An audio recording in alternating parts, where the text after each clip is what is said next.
शनिदेव, जिन्हें न्याय के देवता और कर्म फलदाता के रूप में जाना जाता है, की वक्र दृष्टि को लेकर कई धार्मिक कथाएं प्रचलित हैं। यह दृष्टि इतनी प्रभावशाली मानी जाती है कि जिस पर उनकी नजर पड़ जाए, उसे अच्छे बुरे कर्मों का फल अवश्य भोगना पड़ता है। आइए जानते हैं कि शनिदेव को यह वक्र दृष्टि कैसे प्राप्त हुई। प्रमुख कथा। वक्र दृष्टि कैसे प्राप्त हुई? एक पुरानी पौराणिक कथा के अनुसार जब शनिदेव का जन्म हुआ, तब उनके पिता सूर्यदेव ने उन्हें पहली बार देखा।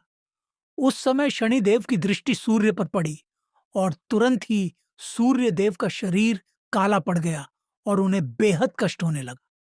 यह देखकर सूर्यदेव बहुत क्रोधित हो गए और शनि को शाप देने लगे।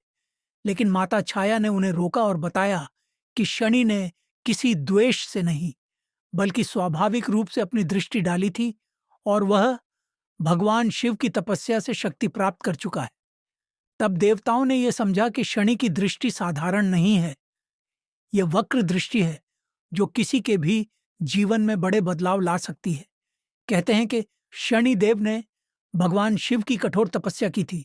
भगवान शिव ने प्रसन्न होकर उन्हें न्याय करने की शक्ति दी और यह भी कहा कि तुम्हारी दृष्टि से कोई नहीं बच पाएगा।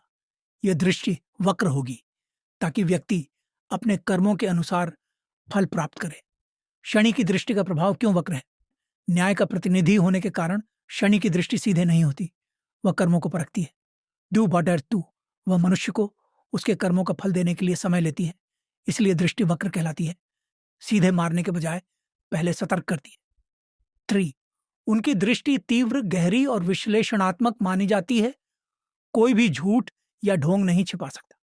शनिदेव की वक्र दृष्टि उन्हें उनके जन्म के समय से ही प्राप्त हुई, जो भगवान शिव की कृपा और उनके कठोर तप से और भी शक्तिशाली बन गई। यह दृष्टि धर्म और कर्म के संतुलन को बनाए रखने के लिए आवश्यक मानी जाती है। यदि चाहें तो मैं आपको शनिदेव की पूजा विधि, साढ़े साती या शुभ प्रभाव के बारे में भी विस्तार से बता सकता हूं।